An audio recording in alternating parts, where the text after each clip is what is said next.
Hello nursing aspirant, कैसे हैं आप सभी। Welcome to my YouTube channel boss to nursing. If you don't know me, my name is Hina Kumari and आज हम लोग केमिस्ट्री के पीवाईक्यू सीरीज करने वाले हैं, जिसमें हम लोग सॉल्यूशन चैप्टर के पार्ट नंबर 3 को पढ़ने वाले हैं। इसके ऑलरेडी हमने 2 पार्ट करवा दिए हैं। अगर आप लोगों ने नहीं देखा है तो देख लेना एंड अगर आपको लेक्चर्स अच्छे लगे तो चैनल को सब्सक्राइब कर देना, ज्यादा से ज्यादा लोगों को वीडियो को शेयर कर देना। तो स्टार्ट करते हैं आज का lecture without wasting the time. Start करते हैं आज का lecture without wasting the time. आप लोगों को पता है कि हम सॉल्यूशन चैप्टर के केमिस्ट्री के पीवाईक्यूज कर रहे हैं, जिसमें आज फर्स्ट क्वेश्चन रहने वाला है और हमने 2 पार्ट से करवा दिए हैं, उन्हें भी देख लेना। सो calculate the mass percentage of benzene C6H6। ये बेंजीन का मॉलिक्यूलर फॉर्मूला है ये बेंजीन का। And carbon tetrachloride, if 22 gram of benzene is dissolved in 122 gram of carbon tetrachloride. तो हमें क्या निकालना है, हमें निकालना क्या है, हमसे मास परसेंटेज पूछ रहा है। क्या पूछ रहा है? मास परसेंटेज पूछ रहा है। मास परसेंटेज का फॉर्मूला क्या होता है? मास परसेंटेज का फॉर्मूला क्या होता है? मास परसेंटेज का फॉर्मूला होता है W/W%, है ना। यही तो होता है। एक हमारा मास जिसका हमें निकालना है एंड एक टोटल मास। तो सबसे पहले हम लोग क्या करेंगे, mass of solution, mass of solution is equal to mass of benzene plus mass of carbon tetrachloride को प्लस करेंगे। दोनों के मास को ऐड करने के बाद जो हमारे पास आंसर आएगा दैट इज होगा हमारे पास 144 ग्राम होगा। 22 ग्राम प्लस 122 ग्राम 144 ग्राम हो जाएगा। ठीक है। एंड देन क्या निकालेंगे? सबसे पहले निकालेंगे मास परसेंटेज ऑफ बेंजीन। सबसे पहले मास परसेंटेज ऑफ बेंजीन निकालेंगे। तो किस तरीके से निकालेंगे? मास परसेंट ऑफ बेंजीन लेंगे 22 अपॉन लेंगे 144 टोटल एंड इनटू कर देंगे 100 से। ये सारी चीजें मैंने आप लोगों को लेक्चर में सिखाई थी। ठीक है। तो इसका जो आंसर आ जाएगा सॉल्व करने के बाद, वो आंसर आएगा हमारा 15.28%। तो 15.28% क्या आ रहा है? बेंजीन का परसेंट आ रहा है। ठीक है।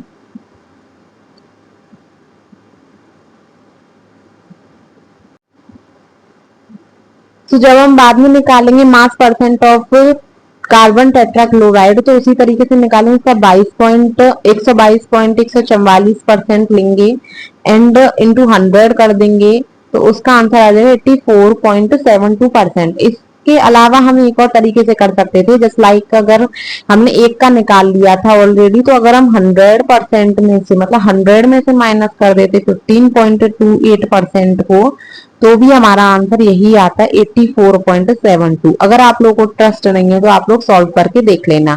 ठीक है। तो नेक्स्ट क्वेश्चन करते हैं। नेक्स्ट क्वेश्चन क्या है, देखो। Calculate the mole fraction of benzene in solution containing 30% by mass in carbon tetrachloride. देखो समझने की कोशिश करो। कार्बन टेट्राक्लोराइड हमें क्या निकालना है? मोल फ्रैक्शन निकालना है बेंजीन का सॉल्यूशन में 30% बाई मास। इस लाइन का क्या मतलब होता है? 30% by mass in carbon tetrachloride. इस लाइन का मतलब है कि 30 ग्राम इन 100 ग्राम सॉल्यूशन, 100 ग्राम सॉल्यूशन में 30 ग्राम हमें बेंजीन दिया हुआ है। ठीक है। सो बाकी का क्या होगा? 70 ग्राम क्या होगा? कार्बन टेट्राक्लोराइड होगा, है ना। तो हमें मोल फ्रैक्शन निकालना है। तो फर्स्ट ऑफ ऑल हम क्या करेंगे? नंबर ऑफ मोल्स निकालेंगे, फिर मोल फ्रैक्शन निकाल देंगे। राइट, मोल फ्रैक्शन निकाल देंगे। तो देखो इस लाइन का क्या मतलब है, देखो यहां भी लिखा हुआ है, जो मैंने बोला देखो वही लिखा हुआ है। 30% by gram sorry by mass of C6H6 means benzene in tetrachloride, carbon tetrachloride, 30 gram benzene in 100 gram solution. 30 gram benzene होगी इन 100 ग्राम सॉल्यूशन में। ठीक है। सो नंबर ऑफ मोल्स कितने हो जाएंगे? Number of moles of benzene निकाल लेंगे तो कितने आएंगे? सबसे पहले उसका मोलर मास आपको निकालना होता है। तो मोलर मास कितना होता है बेंजीन का? 78 होता है। ठीक है। मोलर मास कितना होता है? 78 होता है। तो जितने दे रखे हैं, जितना दे रखा है उसका परसेंटेज 30 ग्राम दे रखा है, जितना वेट दे रखा है उसे हम डिवाइड कर देंगे मास को उसके मोलर मास से। तो हमारा आंसर आ जाएगा 0.30 0.35, ठीक है, 0.35 हमारा आंसर आ जाएगा। ओके, एंड नेक्स्ट हम करेंगे नंबर ऑफ मोल्स निकालेंगे अब किसके, कार्बन टेट्राक्लोराइड के। अब number of moles carbon tetrachloride के निकालेंगे इसी तरीके से, हमें उसमें 70% हमें लेना है, क्योंकि 30% हमें क्या दे रखा था, बेंजीन दे रखा था, 70% ये हो जाएगा। एंड 154 इसका मोलर मास लेंगे एंड नंबर ऑफ मोल्स निकालेंगे, तो कितने नंबर ऑफ मोल्स निकले, 0.455, 0.455। अब हमें निकालना है क्या, अब हमें निकालना है मोल fraction of benzene, mole fraction of benzene निकालना है। तो मोल फ्रैक्शन ऑफ बेंजीन किस तरीके से निकालेंगे, मैंने आप लोग को फॉर्मूला बताया था कि मोल फ्रैक्शन ऑफ बेंजीन निकालने के लिए क्या करना होता है, मोल फ्रैक्शन ऑफ बेंजीन निकालने के लिए क्या करना होता है, जिसका भी हम मोल फ्रैक्शन निकाल रहे हैं उसके नंबर ऑफ मोल्स को ऊपर रखें, नीचे टोटल नंबर ऑफ मोल्स को रखा जाता है, राइट। यही फॉर्मूला बताया था मैंने आप लोगों को नंबर ऑफ मोल्स निकालने का, बिल्कुल यही बताया था। तो नंबर ऑफ मोल्स निकालेंगे तो देखो वही फॉर्मूला यूज किया जा रहा है यहाँ पर, वही फॉर्मूला यूज किया जा रहा है यहाँ पर। Number of moles of benzene is equals to number of moles, sorry, mole fraction of benzene is equals to number of moles of benzene upon total number of moles ले लिए हैं, solve किया है दोनों को, दोनों की वैल्यू देखो पुट की गई है, दोनों की वैल्यू पुट की है एंड देन उसे सॉल्व किया है एंड देन उसका आंसर निकल के आया है 0.458। तो ये तो हो गया बेंजीन का, ठीक है। अगर अब आपसे पूछा जाता कि दोनों का बताना है मोल फ्रैक्शन, तो क्या आप इतनी कैलकुलेशन दोबारा से करते, इतनी कैलकुलेशन दोबारा से करते, नहीं करते।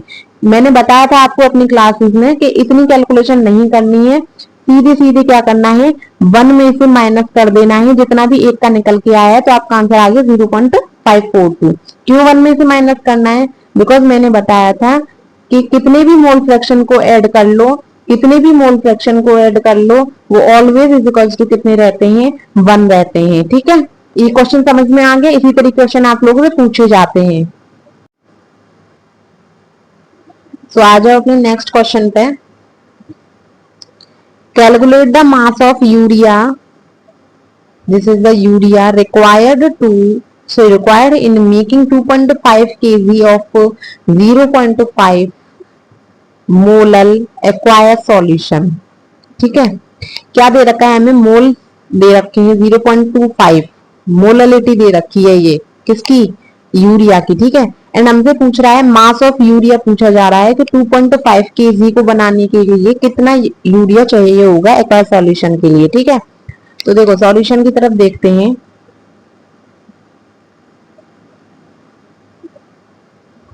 सो देखो 0.25 molal aqueous solution of urea to means that, इसका मतलब क्या है, इसका मतलब है कि मोल्स ऑफ यूरिया 0.25 मोल दे रखे हैं, मोल्स ऑफ यूरिया कितने हैं, 0.25 है, ठीक है, ठीक है।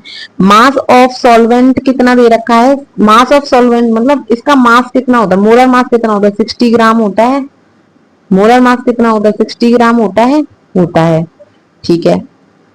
अब 0.25 moles of urea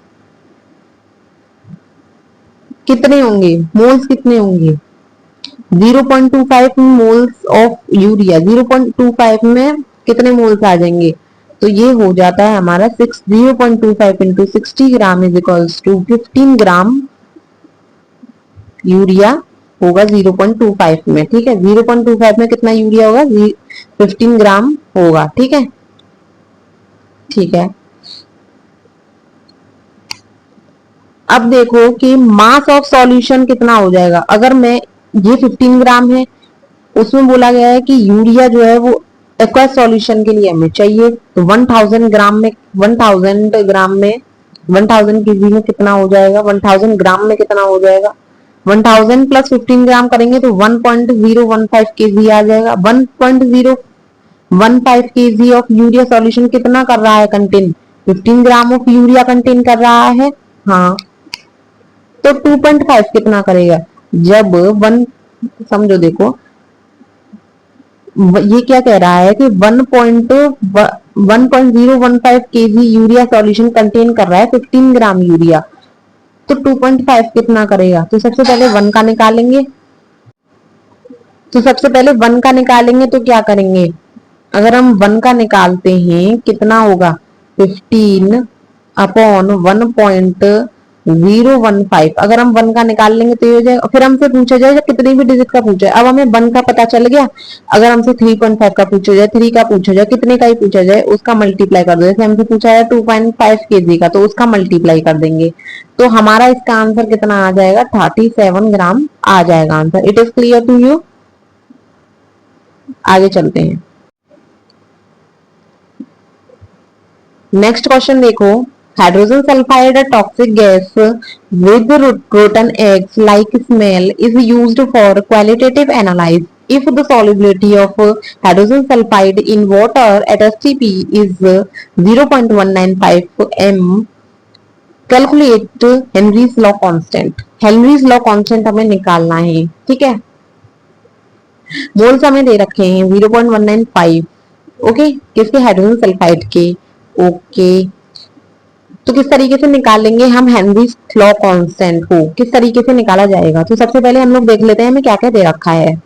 solubility of hydrogen gas sulphide हमें दे रखा है 0.195 m, okay. 0.195 moles in 1 kg of solvent. 1 kg of solvent में हमें 0.195 मोल्स दे रखे हैं जी।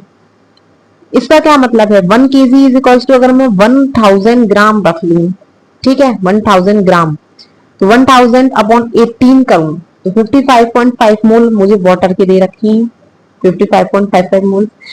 अब मैं निकालू मोल फ्रैक्शन ऑफ हाइड्रोजन सल्फाइड के, तो किस तरीके से निकालूंगी, हाइड्रोजन सल्फाइड के मोल्स लो और नीचे total moles low water and hydrogen sulphide के, ठीक है। तो आंसर कितना आ जाएगा, 0.035 मेरा आंसर आ जाएगा। किसका आएगा, मोल फ्रैक्शन का आंसर आएगा, ठीक है। अब हमें पता है कि प्रेशर एट एसटीपी कितना रहता है, 0.987 बार रहता है, 0.987 बार रहता है। Applying Henry law, Henry law क्या कहता है, हेनरी लॉ क्या कहता है, हेनरी लॉ क्या कहता है, pressure of hydrogen sulphide is equals to कितना हो जाएगा, Henry constant into mole fraction of hydrogen sulphide, यही होगा, यही होगा। अब इसे सॉल्व करते हैं आगे। सो जब हम आगे देखते हैं तो हमें क्या मिलेगा, अप्लाई हेनरी लॉ, हमने हेनरी लॉ को अप्लाई कर दिया। एंड अब हमें यहाँ क्या निकालना है, हमें तो सिर्फ ये कांस्टेंट निकालना था, हेनरी कांस्टेंट हमें ये निकालना था। तो अब हम इसे कैसे निकालेंगे, ये उधर चला जाएगा तो डिवाइड करेगा, ये उधर चला जाएगा तो डिवाइड करेगा। तो फॉर्मूला हमारा क्या बन जाएगा, इस तरीके का फॉर्मूला बन जाएगा। और इसमें जब हम वैल्यू पुट करेंगे किसकी, प्रेशर ऑफ हाइड्रोजन सल्फाइड की वैल्यू पुट करेंगे 0.987 and mole fraction of hydrogen sulphide लेंगे 0.0035, तो हमारा आंसर कितना निकल के आएगा, 282 बार निकल आएगा, 282 बार निकल आएगा, 282 बार निकल आएगा। Okay, it is clear to you. So अब हम क्वेश्चन देखते हैं। बॉइलिंग पॉइंट ऑफ वाटर दे रखा है कितना, 750 mmHg। This is your boiling point of water is 99.60 degree Celsius. ये बॉइलिंग पॉइंट दे रखा है 99.63 डिग्री सेल्सियस, ठीक है, 750 mmHg पर। How much sucrose is to be added to 500 gram of solution of 500 gram of water such that it boils at 100 degree Celsius. हमसे पूछा जा रहा है कि हमें कितना सुक्रोज ऐड करना है 500 ग्राम वाटर में, जिससे कि वो 100 डिग्री सेल्सियस पर बॉईल हो जाए, ठीक है। तो देखो सबसे पहले देखते हैं हमें क्या क्या दे रखा है। सो हमें दे रखा है डेल टी भी, अगर हम देखें तो डेल टी भी हो जाएगा 100 में से माइनस करेंगे 99.63 डिग्री सेल्सियस, तो हमें मिल जाएगा 3.37 degree Celsius. Okay, so mass of water अगर हम देखें, मास ऑफ वाटर को W1 से डिनोट किया जा रहा है एंड वो दे रखा है हमें 500 ग्राम, ठीक है। Molar mass of water M1 से डिनोट किया जा रहा है, वो होता है हमारा 18 ग्राम, ठीक है। मोलर मास ऑफ सुक्रोज जो होता है वो होता है 342। Molar mass of sucrose 342, you can learn it and आपको ये लर्न ही होना चाहिए, ठीक है, सॉल्व करना आना चाहिए। You find to find mass of sucrose, mass of sucrose हमें निकालना है, मास ऑफ सुक्रोज निकालना है, ठीक है। सॉल्यूशन में हमें पता है कि del TV is equals to कितना होता है, केबीएम होता है, केबीएम होता है डेल टीवी, फॉर्मूला मैंने लिखवाया था नोट्स में, ठीक है। सो केबी हमें यहाँ से निकालना है, सॉरी केबी नहीं, W2 हमें निकालना है। तो अगर हम यहाँ पर इसकी सबकी वैल्यू पुट करें तो हमारा फॉर्मूला यहाँ से जो बनता है वो बनेगा ये, KB into W2 upon M2 into 1000 upon W1। अगर हमें 500 ग्राम केजी में दिया हुआ होता तो यहाँ पर ये 1000 नहीं आता, लेकिन हमें वो केजी में नहीं दिया है, ग्राम में दिया, तो 1000 आएगा। ओके, सो यहाँ से हम W2 जब निकालेंगे तो हमारा जो फॉर्मूला बन जाएगा, सबसे पहले हमें फॉर्मूला बना लेना चाहिए ताकि हम डायरेक्ट वैल्यूज पुट कर सकें। तो इस तरीके से हमारा फॉर्मूला बन जाएगा।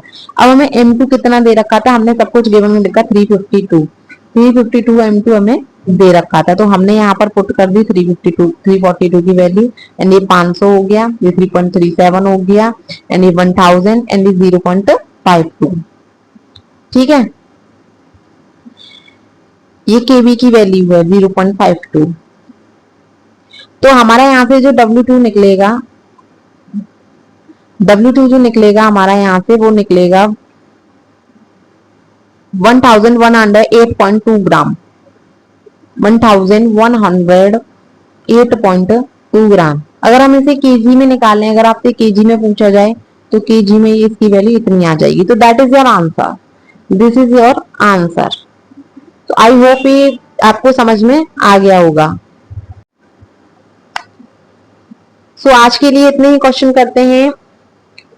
आप लोग इन सारे क्वेश्चंस को लिखने के बाद प्रैक्टिस करना, एंड मिलते हैं नेक्स्ट वीडियो में। सो आई होप आपको आज के क्वेश्चंस अच्छे लगे होंगे आप लोगों को, एंड सारे क्वेश्चंस आप लोगों ने खुद भी सॉल्व किए होंगे अपनी नोटबुक में या रफ में, एंड उन लोगों को उन क्वेश्चंस को आप अपने जो नोट्स बनाते हो जिसमें आप लोग उसमें नोट कर लेना, क्योंकि वो बहुत ज्यादा मोस्ट इंपॉर्टेंट क्वेश्चन है, क्योंकि सारे के सारे PYQs है, सारे के सारे किसी न किसी एग्जाम में पूछे गए हैं क्वेश्चन, सारे सब्जेक्ट के लिए, मतलब सॉरी सारे एग्जाम्स के लिए इंपॉर्टेंट है, चाहे वो नीट का एग्जाम हो, एम्स का एग्जाम हो, किसी भी एंट्रेंस एग्जाम की प्रिपरेशन आप कर रहे हो, सबके लिए इंपॉर्टेंट रहने वाले हैं। तो मिलते हैं नेक्स्ट वीडियो में नेक्स्ट टॉपिक के साथ, तब तक के लिए बने रहे हमारे चैनल पर।